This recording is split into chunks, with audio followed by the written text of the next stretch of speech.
Hi, my name is Christian, and in this video we talk about a new feature that has been added to the PowerJobs processor.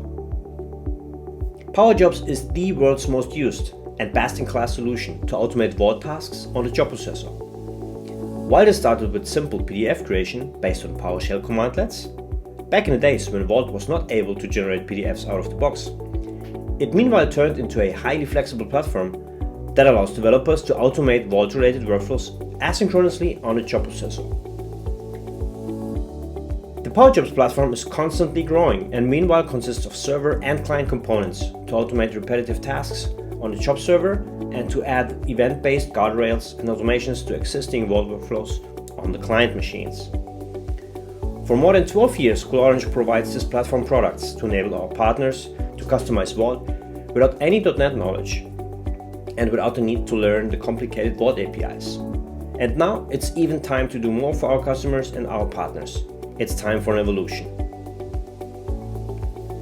Let me introduce you to the PowerJobs Settings Dialog. By introducing this dialog, which does not replace but complement the endless scripting possibilities of PowerJobs, we enable end users, administrators, application engineers to configure and fine-tune jobs. In our opinion, this is a very crucial step and an important feature, as it not only allows coolOrange to provide more and more ready-to-use and out-of-the-box workflows, it also allows our partners to build their own solutions, which can be set up and configured by their customers without the need to send software developers on-site to the customer and adjust the scripts for them. Before we see the settings dialog in action, let's review the specifications of the dialog. First, the settings dialog is installed with PowerJobs processor and therefore only available on the Vault job processor machine. So, this is not an end-user dialog, but for administrators to easily adjust the settings of a job that is written in PowerShell without the need to know PowerShell. Besides that, it also allows to submit jobs for the entity that is currently selected. The settings dialog can be exposed from the Tools menu. It can be used to select any of the existing job files.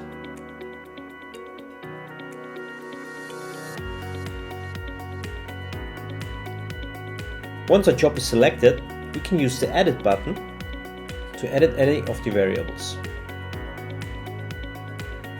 So let me change the value from No to Yes. And by hitting the Apply button, you can see it immediately changed the variable. We can also use the dialog to submit the job for testing purposes.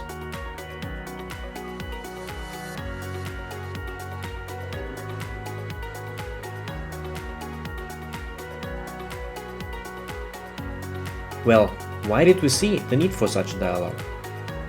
The answer is simple. Developers can create and prepare the jobs. They don't need to go on site. While administrators or application engineers that are on site can adjust the jobs easily without the need to know PowerShell. Now, is it more complicated to write a job script now? The answer is no. The job remains the same. The only thing that you have to do as a programmer is you have to add a region, which is called settings, to your existing jobs or to new jobs, and within that region setting you can define your variables that should be shown in this dialog. And is the settings dialog available for all the users? Here the answer is no. The settings dialog is only available on the job processor machines. Thank you for watching.